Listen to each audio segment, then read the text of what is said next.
Hello everyone, welcome back to my YouTube channel. तो उम्मीद करते हैं कि आप सभी प्यारे बच्चों का एग्जाम बिल्कुल सही गया होगा। बट क्या था ना कि इसमें क्वेश्चन बड़ा टाइट पूछ रखा था भाई। तो चलिए हम लोग एक एक क्वेश्चन को रिव्यू करते हैं। आप मिलाइएगा कि आपने कितने प्रश्नों का उत्तर सही किया हुआ है। ये जो आपका है मैं रिव्यू कर रहा हूँ आपका साइंस पेपर का। कौन सा पेपर है भाई साहब? यहाँ पर देखिए साइंस का बड़े बड़े अक्षरों में लिखा हुआ है विज्ञान। ठीक है, चलिए बिना किसी देरी का हम लोग शुरू करते हैं। क्वेश्चन नंबर 51 में क्या दे रखा है? बल का प्रयोग किसमें परिवर्तन लाने में किया जाता है? जो हम लोग बल का प्रयोग करते हैं वो किस चीज के परिवर्तन लाने में किया जाता है? यहाँ पर इनका कलर चेंज करते हैं। वस्तु की गति को परिवर्तन लाने में, कार्य में, या क्रिया में, या इनमें से कोई नहीं। तो ये तो सवाल बिल्कुल आसान है कि बल का प्रयोग आप लोग किसमें हम लोग करते हैं? वस्तु की गति को बदलने में अथवा उसे कम करने में, मतलब वस्तु की गति को बदलने में किया जाता है बल का प्रयोग। तो 51 का ऑप्शन नंबर ये सही हो जाएगा। 52 है, दो सतहों के बीच संपर्क के कारण कौन सा बल उत्पन्न होता है? दो सतहों के बीच, एक सतह ये एक सतह ये, तो दो सतहों के बीच में कौन सा बल उत्पन्न होता है? पेशीय बल, चुंबकीय बल, घर्षण बल, दाब है। तो कौन सा बल उत्पन्न होता है? आपका घर्षण बल, यानी कि 52 का ऑप्शन नंबर सी सही हो जाएगा। चलिए, ये भी क्वेश्चन में दम नहीं था। ठीक है, अगला क्वेश्चन हम लोग बढ़ते हैं। क्वेश्चन नंबर 53, हमारे चारों ओर के वायु के आवरण को क्या कहते हैं? देखिए ये पृथ्वी हो गया, तो पृथ्वी के अगल बगल में इस प्रकार से जो वायु का आवरण है, तो उस वायु के आवरण को क्या कहते हैं? वायुमंडल, जैवमंडल, पर्यावरण, या इनमें से सभी। तो इसका क्या हो जाएगा? वायुमंडल कहते हैं। ऑप्शन नंबर ये सही हो जाएगा। अगेन ये वाला भी आपके लिए इजी ही क्वेश्चन होगा। ठीक है, क्वेश्चन नंबर 54 में बिना किसी देर के हम लोग बढ़ते हैं। क्वेश्चन नंबर 54 क्या दिया गया है बच्चों? वस्तुएं पृथ्वी की ओर आकर्षित होती है, उसमें कौन सा बल उत्तरदायी होता है? मतलब जो पृथ्वी की ओर आकर्षित होती है उसे हम लोग कौन सा बल कहते हैं? तो क्लास में मैंने पढ़ा रखा है, गुरुत्व बल, चुंबकत्व बल, या फिर दाब, या फिर संपर्क। तो कौन सा बल कहते हैं? उसे हम सब गुरुत्व बल कहते हैं। 54 का ऑप्शन नंबर ये सही हो जाएगा। क्वेश्चन नंबर 55 में बढ़ते हैं। क्वेश्चन नंबर 55 है, किसी वस्तु पर लगाए गए बल द्वारा क्या बदला नहीं जा सकता? बल के द्वारा क्या नहीं बदल सकते आप? दूरी नहीं बदल सकते, कि चाल नहीं बदल सकते, वेग नहीं बदल सकते, दिशा। तो देखिए बल के द्वारा हम लोग वस्तु की चाल को बदल सकते हैं, स्पीड ज्यादा कर सकते हैं, कम कर सकते हैं, वेलोसिटी को भी हम लोग क्या कर सकते हैं? बदल सकते हैं, और वस्तु की गति की दिशा को भी हम लोग बदल सकते हैं। लेकिन क्या है ना कि आप डिस्टेंस को नहीं बदल सकते हैं। फॉर सपोज यहाँ से आपको 5 किलोमीटर जाना हो, तो आप कितनों भी बल लगाइएगा तो 5 किलोमीटर जाइएगा, है ना। आपको 5 किलोमीटर फिक्स है, या तो कम भी बल लगाइएगा तो भी आपको 5 मीटर जाना पड़ेगा। मतलब दूरी आप बदल नहीं सकते, यानी कि 55 का ऑप्शन नंबर ये सही हो जाएगा। 56 है, ज्ञानेंद्रियों में से एक सबसे महत्वपूर्ण ज्ञानेंद्रिय कौन सी है? आंख, नाक, कान, हाथ। तो इसमें से कौन सा सबसे महत्वपूर्ण ज्ञानेंद्रिय? आपका आंख। 56 का भी ऑप्शन नंबर ये। भाई ऑप्शन नंबर ये तो बहुत सारा निकल रहा है। 57 में नेत्र का बाहरी आवरण कैसा होता है? तो नेत्र का बाहरी आवरण कौन सा है? सफेद रंग का होता है, कठोर होता है, या दोनों, या इनमें से कोई नहीं। तो नेत्र का बाहरी आवरण दोनों होता है आपका, ये और भी दोनों। ठीक है, क्वेश्चन नंबर 58 में बढ़ते हैं। रेटिना किससे बना होता है? ऑप्शन नंबर ये है, अनेक तंत्रिका कोशिकाओं से। ऑप्शन नंबर बी है प्रकाश से। ऑप्शन नंबर सी है परितारिका से। ऑप्शन नंबर डी है कॉर्निया से। तो नेत्र रेटिना किसका बना होता है? बहुत सारे तंत्रिका कोशिकाओं से बना होता है। क्वेश्चन नंबर 59 है, जो पिंड दूसरी वस्तुओं को प्रकाश से चमकते हैं, जो पिंड दूसरी वस्तुओं के प्रकाश से चमकते हैं उन्हें क्या कहते हैं? मतलब आने की जो खुद के प्रकाश से नहीं चमकते उसे हम लोग क्या कहते हैं? गोलीय पिंड, अदीप्त पिंड, प्रदीप्त पिंड, या उल्का पिंड। तो ये गोलीय पिंड और उल्का पिंड तो सबसे पहले होगा नहीं। प्रदीप्त पिंड किसे कहते हैं? जो स्वयं चमकता है। तो ये बोल रहा है दूसरे वस्तुओं के प्रकाश से चमकते हैं, मतलब अदीप्त पिंड हो जाएगा। 59 का ऑप्शन नंबर बी सही।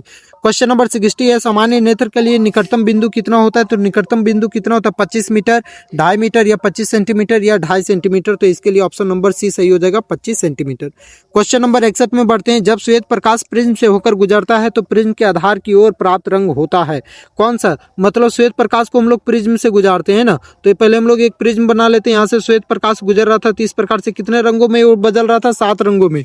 तो बोल रहा है कि आधार में कौन सा रंग? आधार का मतलब सबसे ज्यादा किसका अपवर्तन देखने को मिलेगा? लाल की, पीला की, बैंगनी, या फिर हरा। तो सबसे ज्यादा आपका कौन सा रंग का अपवर्तन होता है? बैंगनी रंग का होता है, मतलब आधार में बैंगनी रंग होगा। 61 का ऑप्शन नंबर सी सही हो जाएगा। क्वेश्चन नंबर 62 में दिया गया, उत्तल लेंस के फोकस एवं प्रकाशीय केंद्र के बीच रखी वस्तु का प्रतिबिंब कैसा होगा? ये उत्तल लेंस है, ये आपका प्रकाशीय केंद्र हो गया, ये फोकस F1 हो गया। तो बोल रहा है कि जब फोकस और प्रकाशीय केंद्र के बीच में रखेंगे तो यहाँ पर आपका क्या होगा? प्रतिबिंब कहाँ पर बनेगा? कैसा बनेगा? आभासी बड़ा एवं सीधा, या ऑप्शन नंबर बी आभासी उल्टा एवं बड़ा, ऑप्शन नंबर सी आभासी सीधा व छोटा, ऑप्शन नंबर डी इनमें से कोई नहीं। तो इसका सही उत्तर हो जाएगा आपका बनता है आभासी बड़ा एवं सीधा। आप देखिए क्लास 8 में आपका ये जो है रे डायग्राम नहीं दिया गया था, ठीक है, बट आपका रे डायग्राम से पूछ रखा है। ठीक, चलिए हम लोग नेक्स्ट बढ़ते हैं क्वेश्चन नंबर 63 में। ठीक है, 63 में क्या दिया गया, उस राशि का नाम बताइए जिसका मात्रक न्यूटन है। तो बाल बच्चा भी बता देगा कि जिसका मात्रक न्यूटन है वो कौन सा राशि है।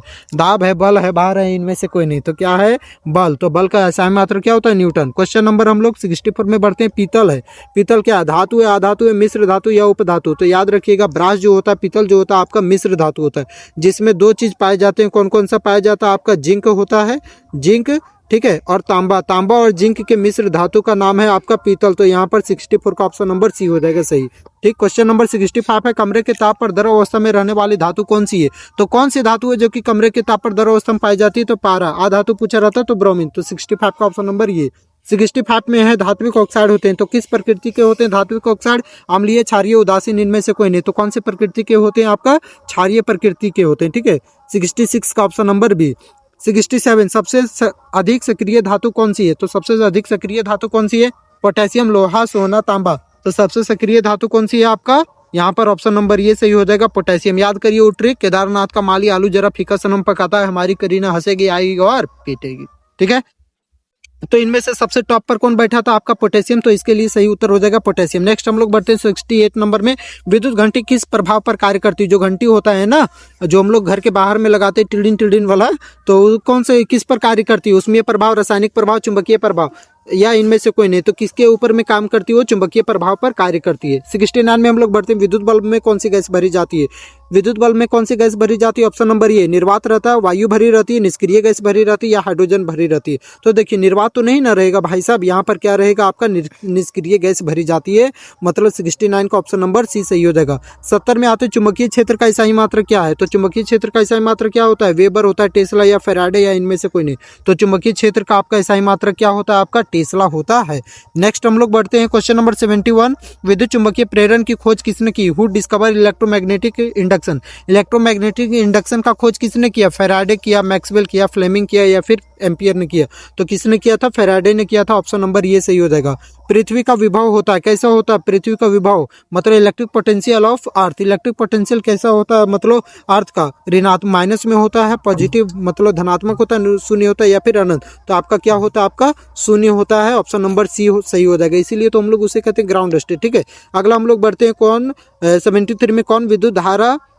कौन विद्युत धारा बहुत कम प्रवाहित होने पर भी दीप्त होता है, मतलब कम अगर इलेक्ट्रिक करंट भी पास होगा ना तो भी वो जलेगा। तो कौन सा होगा, एलसीडी, एलईडी, डीवीडी, या पीवीसी। तो क्या हो जाएगा आपका, एलईडी हो जाएगा, एलईडी बल्ब। ठीक है, उसमें देखिएगा करंट कम भी रहता है तब वो एकदम बल्ब एकदम गनगना के जलता है। क्वेश्चन नंबर 74 में हम लोग बढ़ते हैं। 74 में क्या दिया गया, कौन सी धातु में विद्युत का चालन करती है। कौन धातु विद्युत का चालन करती है, तांबा, एल्युमिनियम, दोनों, या इनमें से कोई नहीं। तो आपका क्या हो जाएगा, इसके लिए सही उत्तर हो जाएगा आपका ऑप्शन नंबर सी। ठीक है, क्वेश्चन नंबर हम लोग 75 में हम लोग बढ़ते हैं। वह पदार्थ जो अपने से होकर विद्युत धारा को प्रवाहित होने देते हैं वे पदार्थ क्या कहलाते हैं। मतलब जिन पदार्थों के अंदर विद्युत धारा प्रवाहित होता है उसे क्या कहते हैं हम सब, विद्युत के कुचालक, या फिर विद्युत के सुचालक कहते हैं, या फिर द्रव के चालक कहते हैं, या फिर द्रव के कुचालक। तो इसके लिए सही उत्तर क्या हो जाएगा आपका, यहाँ पर विद्युत के सुचालक होगा ना, ऑप्शन नंबर बी सही हो जाएगा। ठीक है, क्वेश्चन नंबर 76 76 में बढ़ते हैं। बैलों द्वारा गाड़ी को खींचना किस प्रकार के बल का उदाहरण है।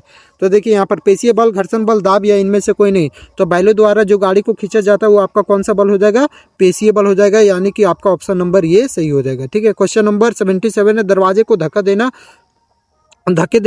देने पर कौन सा बल लगता है। तो दरवाजा को धक्का दे रहे हैं मतलब यहाँ पर देखिए अंग्रेजी पढ़िए, पुश कर रहे हैं। पुश का मतलब क्या कर रहे हैं, वो दरवाजा को खोल रहे हैं। पुल का मतलब होता है आप दरवाजा बंद कर रहे हैं, और पुश का मतलब होता है दरवाजा को खोल रहे हैं। तो दरवाजा खोल लेंगे तो अपने आप से दूर कीजिएगा दरवाजा को, कि अपने शरीर के तरफ सटाइएगा। तो दूर कीजिएगा ना, तो दूर कीजिएगा तो आकर्षण होगा कि गुरुत्वाकर्षण की, इनमें से कोई नहीं। क्या हो जाएगा इसके लिए, आकर्षण, उसको दूर कर रहे हैं मतलब आकर्षण हो जाएगा, यानी कि 77 का ऑप्शन नंबर ये सही हो जाएगा।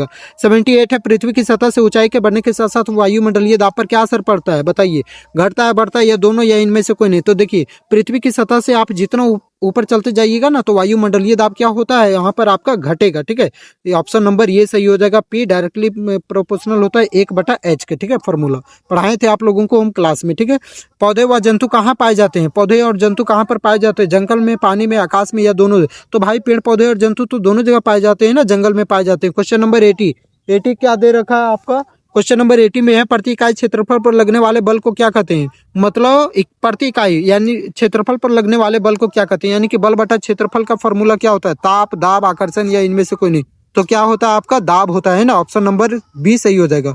नेक्स्ट हम लोग बढ़ते हैं क्वेश्चन नंबर 81। कोशिकाओं का समूह का निर्माण क्या करता है? तो कोशिकाओं के समूह को क्या कहते हैं हम सब? अंग कहते हैं, अंग तंत्र कहते हैं, ऊतक कहते हैं या शरीर? क्या कहते हैं हम सब? ऊतक कहते हैं ना। ऑप्शन नंबर सी सही हो जाएगा। इनमें से कौन सबसे बड़ी कोशिका होती है? तो सबसे बड़ी कोशिका कौन है?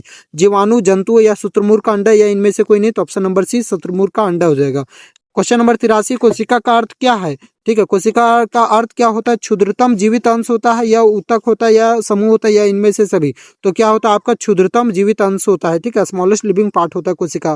तो क्वेश्चन नंबर 83 का ऑप्शन नंबर ये हो जाएगा। जंतु कोशिका में क्या नहीं पाए जाते हैं? जंतु कोशिका में माइटोकॉन्ड्रिया पाया जाता है, लाइसोसोम भी पाया जाता है, केंद्रक भी पाया जाता है भाई, प्लास्टिड नहीं पाया जाता। प्लास्टिड तो आपका पादप कोशिका में पाया जाता है। तो आपका ऑप्शन नंबर बी जो है, इसके लिए ऑप्शन नंबर बी, यहाँ पर ऑप्शन नंबर बी सही हो जाएगा। ठीक है, कोशिका कितने प्रकार की होती है? 1, 2, 3 या 4? कौन कितने प्रकार की होती है? 2 प्रकार की। कौन कौन से? प्रोकैरियोटिक, यूकैरियोटिक कोशिका।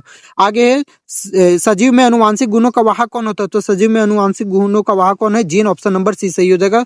Question number 87। सूक्ष्म जीव का प्रकार है। सूक्ष्म जीव का प्रकार कौन है? विषाणु, जीवाणु, कवक या इनमें से सभी? तो इनमें से सभी, ये तीनों जो है वो सूक्ष्म जीव के प्रकार है। खाद्य परिरक्षण के लिए क्या उपयोग किया जाता है? शीतलन या पाश्चुरीकरण या निर्जलीकरण, या इनमें से सभी? तो इनमें से सभी चीजों का उपयोग किया जाता है। ज्यादा क्वेश्चन नहीं बचा है बच्चों, अब मात्र में 10 क्वेश्चन बचा। 10 क्वेश्चन के बाद आप सभी मिला लीजिएगा कि किन लोगों का कितना सही हुआ है। ठीक है, उस हिसाब से आप टिक मारिएगा यहाँ पर नीचे में कमेंट सेक्शन में बताइएगा कि बोल आप लोगों का कितना सही हुआ है। नेक्स्ट हम लोग बढ़ते हैं क्वेश्चन नंबर 89। पॉलीथीन पैकेट में आने वाले दूध को खराब होने से बचाने के लिए क्या करते हैं हम लोग? किण्वन करते हैं, पाश्चुरीकरण करते हैं, भंडारण या नाइट्रोजन स्थिरीकरण? तो क्या करते हैं हम सब भाई? पाश्चुरीकरण करते हैं। 89 का option number B. Question number 90। मानव रोग कौन सा विषाणु के कारण होता है? ठीक है, तो कौन सा विषाणु के कारण होता है? एक 4 प्रकार का रोग है, तो इनमें से 4 में से कौन सा रोग है जो कि आपका वायरस के कारण होता है? टाइफाइड, इन्फ्लुएंजा या फिर आपका पेचिस या फिर हैजा? तो कौन सा हो जाएगा आपका? इन्फ्लुएंजा वायरस के कारण होता है। ठीक है, अगला है 91 में। परपोषी के कोशिकाओं के भीतर मौजूद रोगजनक सूक्ष्मजीव किन औषधियों के से मर जाते हैं? तो किन औषधियों से? दर्दनाशक औषधि, प्रतिरक्षा या फिर प्रतिजैविक या फिर वैक्सीन? तो इसके लिए सही उत्तर हो जाएगा वैक्सीन। ऑप्शन नंबर डी सही हो जाएगा। ठीक है, क्वेश्चन नंबर 92 में बढ़ते हैं। पेनिसिलिन प्रतिजैविक का खोज किसने किया था? तो पेनिसिलिन प्रतिजैविक का खोज किसने किया? Edward Jenner, Alexander Fleming, Louis Pasteur या रॉबर्ट कोच? तो किसने किया? अलेक्जेंडर फ्लेमिंग ने किया। क्वेश्चन नंबर 93 क्या है? निम्न में से कौन सा जंतु जरायुज है? मनुष्य है, मुर्गी है, कौवा है, बतख? तो जरायुज कौन है बताइए जरा सा। मनुष्य है कि मुर्गी है कि कौवा या बतख? तो जरायुज किसे कहते हैं? जो अंडा ना दे करके पहले बच्चा को जन्म देता है। ठीक है, मतलब डायरेक्ट बच्चा को जन्म देता है, उसे हम लोग क्या कहते हैं? जरायुज। तो यहाँ पर डायरेक्ट बच्चा को जन्म कौन देता है? मनुष्य देता है। तो ऑप्शन नंबर ये सही। 94 में आते हैं। समान स्थितियों में से बाह्य निषेचन किसमें होता है? किसमें होता है बाह्य निषेचन? मेढक, कुत्ता, मानव या बिल्ली? तो भाई इन तीनों में तो आंतरिक निषेचन होता है, तो बाह्य निषेचन मेढक में होगा। अगला है 95 में। विल्सन द्वारा उत्पन्न युग्मक को क्या कहते हैं? परागकण कहते हैं, डिंब कहते हैं, अंडाणु या शुक्राणु? तो क्या कहते हैं? शुक्राणु कहते हैं। 96 में अलैंगिक जनन में कितने जीवों की आवश्यकता होती है? तो भाई कितने? एक जीवों की आवश्यकता होती है। तो इसके लिए ऑप्शन नंबर ये ही सही हो जाएगा 96 का ये। 97 मुकुलन द्वारा जनन किनमें से होता है? किनमें होता है? हाइड्रा, पैरामीशियम, अमीबा या बैक्टीरिया? किसमें होता है? हाइड्रा में। माइटोकॉन्ड्रिया किसमें उपस्थित होता है? ईस्ट में, कवक में, जीवाणु या हरे सवाल में? तो माइटोकॉन्ड्रिया आपका किसमें अनुपस्थित बोल रहा है ना? ईस्ट में, कवक में, हरे सवाल या जीवाणु? तो जो जीवाणु आपका प्रोकैरियोटिक कोशिका, उनमें माइटोकॉन्ड्रिया जो होता है आपका अनुपस्थित होता है। 99। तो क्वेश्चन नंबर 99 में क्या दिया गया है देखिए। प्रोकैरियोटिक कोशिका में निम्नलिखित में से कौन सा नहीं होता है? राइबोसोम नहीं होता, कोशिका झिल्ली नहीं होता है, केंद्रक नहीं होता है, डीएनए नहीं है। तो बताइए प्रोकैरियोटिक कोशिका में क्या होता है? तो क्या नहीं होता? आपका सच्चा केंद्रक नहीं होता, याद करिए। यूकैरियोटिक कोशिका में आपका ट्रू न्यूक्लियस जो होता है आपका प्रेजेंट होता है, बट प्रोकैरियोटिक में ये प्रेजेंट नहीं होता है। नेक्स्ट है आपका क्वेश्चन नंबर 100। सेल्यूलोज भित्ति किस सेलों में पाई जाती है? किस प्रकार की कोशिका में पाई जाती है सेल्यूलोज भित्ति? जंतु में, बैक्टीरिया में या कवक में या पौधे में? तो किस में पाया जाता है? आपका पौधों में पाया जाता है सेल्यूलोज की भित्ति। चलिए, आप लोगों का कितना सारा क्वेश्चन का आंसर सही हुआ आप लोग नीचे कमेंट सेक्शन में मुझे बताइए कि हाँ भाई इतना क्वेश्चन मैंने सही करा हुआ है। ठीक है, थोड़ा सा हल्का सा मैं कहूँगा कि 2-3 क्वेश्चन आप लोगों के लेवल का नहीं था, थोड़ा डिफिकल्ट लेवल का था। हाँ, तो घर में इसी प्रकार से थोड़ा पढ़ाई करते रहिए। बाकी मैं और जो भी वीडियो अपलोड कर रहा हूँ उन सारे वीडियो को आप शुरू से अंत तक देखा करिए। ठीक है, मिलेंगे अभी हम लोग थोड़ी देर के बाद मैथ के साथ में। ठीक है, ओके, चलिए।